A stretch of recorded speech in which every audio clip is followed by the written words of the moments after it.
प्रभात समाचार में बात करेंगे चीन में फैले नए वायरस के बारे में जिसके लक्षण कोरोना जैसे हैं और प्रधानमंत्री ने दिल्ली विधानसभा चुनाव का कैंपेन की शुरुआत की। इससे पहले हम बात करेंगे आज के मुख्य इवेंट्स और अन्य प्रमुख घटनाओं के बारे में। आप वीडियो को अंत तक देखें। नमस्कार, मैं नंदन सिंह बिष्ट। आप देख रहे हैं इमेम दस्तावेज।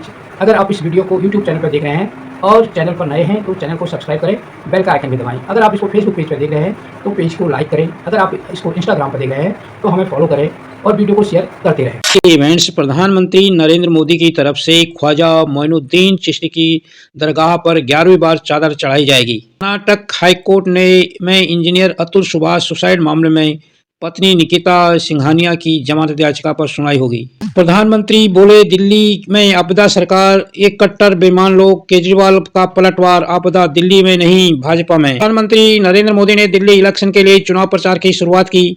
उन्होंने आप सरकार को आपदा सरकार बताया। प्रधानमंत्री मोदी ने कहा सत्ता में खुद को कट्टर बेईमान बताने वाले लोग बैठे हैं जो खुद शराब घोटाले के आरोपी हैं। ये चोरी भी करते हैं और सीना चोरी भी। दिल्ली वालों को इस आपदा सरकार को सत्ता से हटाना है। आज हर गली कहती है आपदा को नहीं सहेंगे, बदल कर रहेंगे। पीएम ने इस चुनाव के लिए नारा दिया, आपदा को हटाना है, भाजपा को लाना है। चीन में कोरोना जैसा नया वायरस फैला, छोटे बच्चों पर ज्यादा असर। 2019 में वुहान से कोविड फैला था। कोविड-19 के 5 साल बाद चीन में फिर एक नया वायरस का संक्रमण फैल रहा है। इसके लक्षण भी कोरोना वायरस की तरह ही हैं। इसके मरीजों की संख्या लगातार बढ़ रही है।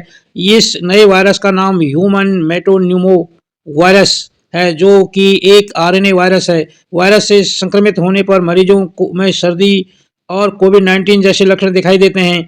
इसका सबसे ज़्यादा असर छोटे बच्चों पर देखा जा रहा है। इनमें 2 साल से कम उम्र के बच्चे सबसे ज़्यादा प्रभावित हैं। नए वायरस की वजह से खांसी, बुखार, नाक बंद होना और गले में घरघराहट हो रही है। भारत ने लद्दाख में चीन की काउंटी का विरोध जताया है। कहा इसका कुछ हिस्सा हमारे क्षेत्र में।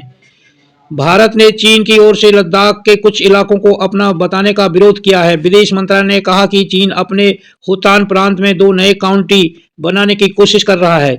इनमें से कुछ हिस्सा लद्दाख में पड़ता है।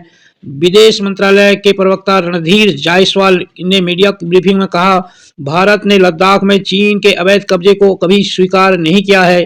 चीन के नई काउंटी का ऐलान करने से भारत की संप्रभुता पर कोई असर नहीं होगा, न ही इस क्षेत्र में चीन के अवैध और जबरन कब्जे की मान्यता मिलेगी। राजनीतिक माध्यम से हमने इसकी शिकायत की है। मध्य प्रदेश में यूनियन कार्बाइड के कचरे को लेकर प्रदर्शन, 2 युवकों ने आत्मदाह की कोशिश की। प्रदर्शन के दौरान 2 लोगों ने खुद पर पेट्रोल डाल लिया, तभी किसी ने पीछे से आग लगा दी जिससे दोनों झुलस गए। मध्य प्रदेश के भोपाल की यूनियन कार्बाइड फैक्ट्री के जहरीले कचरे को नष्ट करने का विरोध हो रहा है। इंदौर के पीथमपुर में प्रदर्शन के दौरान 2 लोगों ने खुद पर पेट्रोल डाल दिया, तभी किसी ने पीछे से आग लगा दी जिससे दोनों झुलस गए।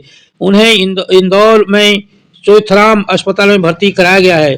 प्रदर्शन के दौरान पुलिस कर्मियों पर पथराव हुआ जिसके जवाब में पुलिस ने लाठीचार्ज कर आंदोलनकारियों को खदेड़ा। इस दौरान पुलिसकर्मी एक महिला को घसीटते नजर आए। सोशल मीडिया अकाउंट बनाने के लिए बच्चों को लेनी होगी पेरेंट्स की इजाजत, बनेंगे नियम। अब 18 साल से कम आयु के बच्चों को सोशल मीडिया पर अकाउंट खोलने के लिए अपने पेरेंट्स की सहमति लेना जरूरी होगा। इसके लिए केंद्र सरकार ने digital personal data protection act 2023 के तहत नियमों का ड्राफ्ट तैयार किया है। इसमें यह भी कहा गया है कि डेटा कलेक्शन एंटिटी को भी ध्यान रखना होगा कि जो भी व्यक्ति खुद को बच्चों का माँ बाप बता रहा है उसके पास कोई कानूनी आधार है या नहीं। बीपीएससी कैंडिडेट प्रदर्शन, पप्पू यादव समर्थकों ने ट्रेनें रोकी पीके आमरण अनशन पर। बिहार में बीपीएससी परीक्षा को लेकर 13 दिसंबर से प्रदर्शन हो रहे हैं। निर्दलीय सांसद पप्पू यादव के समर्थकों ने कई जगह पर ट्रेनें रोकी और चक्का जाम किया। वहीं पटना के गांधी मैदान में जनसुराज चीफ प्रशांत किशोर का अनशन 17वें दिन भी जारी रहा। उनके खिलाफ छात्रों को भड़काने का केस दर्ज किया गया है। राज्य भर में 6 जनवरी को प्रदर्शन होगा। परीक्षा 13 दिसंबर को हुई थी। पटना के बापू सेंटर में एग्जाम से पहले ही पेपर लीक होने की बात सामने आई। आयोग ने भी गड़बड़ी मानी और दोबारा परीक्षा करवाने की बात कही। उसी दिन से विरोध प्रदर्शन हो रहे हैं। चंदन गुप्ता हत्याकांड में 28 दोषियों को उम्र कैद। यूपी के कासगंज दंगे में गोली मारी गई थी। 6 साल पहले चंदन गुप्ता की हत्या तिरंगा यात्रा के दौरान हुई थी। उत्तर प्रदेश के कासगंज में 2018 में अखिल भारतीय विद्यार्थी परिषद कार्यकर्ता चंदन गुप्ता की हत्या के मामले में 28 दोषियों को उम्र कैद की सजा सुनाई गई है। लखनऊ एनआईए कोर्ट के जस्टिस विवेकानंद शरण त्रिपाठी ने यह फैसला सुनाया। इस फैसले के खिलाफ दोषियों की तरफ से सुप्रीम कोर्ट में याचिका दाखिल की गई है, जिसे कोर्ट ने खारिज कर दिया। चंदन की हत्या के बाद दंगे हुए थे। कासगंज में 26 जनवरी 2018 को चंदन गुप्ता की हत्या कर दी गई थी। उसकी मौत के बाद कासगंज में दंगे हुए थे। हालत इतने खराब हो गए थे कि प्रशासन को इंटरनेट बंद करना पड़ा। करीब एक हफ्ते तक कासगंज में जगह जगह दंगे हुए थे। पहाड़ी इलाकों में 4-5 दिन तक बर्फबारी के आसार। मैदानी इलाकों में बारिश हो सकती है। दिल्ली का एयर क्वालिटी इंडेक्स फिर 400 हुआ। पंजाब सरकार ने लोहड़ी बम्पर की प्राइज मनी बढ़ाई। लॉटरी में 10 करोड़ का पहला इनाम। वित्त मंत्री बोले लोगों के लिए दोहरा लाभ। 14 राज्यों में घना कोहरा। हरियाणा में विजिबिलिटी 0। पंजाब में फ्लाइट डाइवर्ट। उत्तर प्रदेश दिल्ली में ट्रेनें लेट। राजस्थान में बारिश की संभावना। तेज सर्दी के अलावा मध्य प्रदेश राजस्थान समेत देश के 14 राज्यों में घने कोहरे के आसार हैं। हरियाणा लगातार चौथे दिन घनी धुंध की चपेट में है। पानीपत और पंचकुला में विजिबिलिटी 0 रही। वहीं पंजाब में भी अमृतसर और पठानकोट में विजिबिलिटी 0 दर्ज की गई। अमृतसर एयरपोर्ट पर कई फ्लाइट्स कैंसिल और डाइवर्ट की गई। कोहरे और धुंध का असर दिल्ली में भी दिखा। शनिवार सुबह मेरठ में घने कोहरे के कारण विजिबिलिटी 0 रही। इस कारण कई ट्रेनें लेट हुई। दिल्ली स्टेशन पर ट्रेनें अपने निर्धारित समय से लेट पहुंची। राजस्थान और मध्य प्रदेश में भी कई जिलों में घने कोहरे के कारण विजिबिलिटी 100 मीटर तक रह गई। मौसम विभाग ने कहा है कि राजस्थान में कई जिलों में कल बारिश हो सकती है, लेकिन मध्य प्रदेश में बारिश के कोई आसार नहीं है। यहां 2 दिन बाद ठंड से राहत मिल सकती है। उधर हिमाचल के 7 जिलों में आज बर्फबारी का अलर्ट जारी है। मौसम विभाग के मुताबिक जम्मू कश्मीर और लद्दाख में भी बर्फबारी का दौर अभी नहीं रुकेगा। इन राज्यों में भी बर्फबारी के कारण उत्तर भारत के राज्यों में तापमान में गिरावट हो सकती है। ग्वालियर में घने कोहरे के कारण विजिबिलिटी 100 मीटर दर्ज की गई। असम के गुवाहाटी में घने कोहरे के कारण ट्रेनें लेट हुई। जयपुर में शनिवार सुबह कोहरा आसमान साफ था, लेकिन पूरे शहर में धुंध दिखने को मिली। श्रीनगर की डल झील पर बर्फ जम गई। यहां कोहरे के कारण लोगों को गाड़ी चलाने में भी दिक्कतें आई। बांदीपुरा में शुक्रवार को भी तापमान 0 से नीचे रिकॉर्ड किया गया। यहां आज तापमान में और गिरावट हो सकती है। दिल्ली में शनिवार सुबह एयर क्वालिटी इंडेक्स 400 से ज्यादा दर्ज किया गया। जम्मू कश्मीर के गुलबर्ग में 2 फीट से ज्यादा बर्फ देखने को मिली। Blinkit ambulance service. केंद्रीय मंत्री बोले कानून का पालन करना होगा। 2 जनवरी को गुरुग्राम से शुरू हुई, 10 मिनट में मरीज तक पहुंचने का दावा। दिल्ली से साइबर ठग अरेस्ट। खुद को अमेरिकी बताता था। प्राइवेट वीडियो से महिलाओं को ब्लैकमेल करता था। मुख्यमंत्री आतिशी के खिलाफ कांग्रेस ने अलका लांबा को उतारा। कालकाजी सीट से चुनाव लड़ेगी। पार्टी की 3 लिस्ट में 48 उम्मीदवार घोषित। हिंसा में एसपी ऑफिस पर पत्थरबाजी और फायरिंग। कुकी समुदाय के हमले में एसपी और पुलिसकर्मी घायल। सुरक्षा हटाने की मांग कर रहे।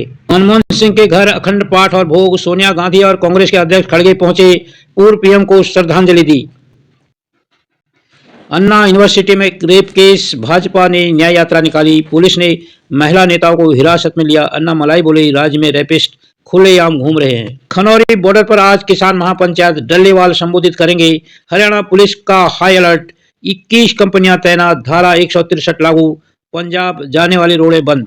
भारत बोला अमेरिकी अखबार की कोई साख नहीं। वाशिंगटन पोस्ट ने लिखा था भारत ने मुइज्जू को हटाने की कोशिश की, पाकिस्तान में घुसकर हमला किया। मोदी ने जिल बाइडेन को 17 लाख का हीरा दिया। यह अमेरिकी राष्ट्रपति की पत्नी को 2023 का सबसे महंगा गिफ्ट अपने पास नहीं रख पाएंगी। अमेरिका में टेस्ला ट्रक ब्लास्ट। आतंकी घटना नहीं, पुलिस ने सुसाइड बताया। साउथ कोरिया में गिरफ्तारी से बचे अपदस्थ राष्ट्रपति। 200 गार्ड्स ने पुलिस को घर में घुसने नहीं दिया। इमरजेंसी लगाने पर जारी हुआ था वारंट। ट्रायल की सीरिया में सर्जिकल स्ट्राइक। 3 घंटे में 120 कमांडो ने टनल में ईरान की मिसाइल फैक्ट्री तबाह की।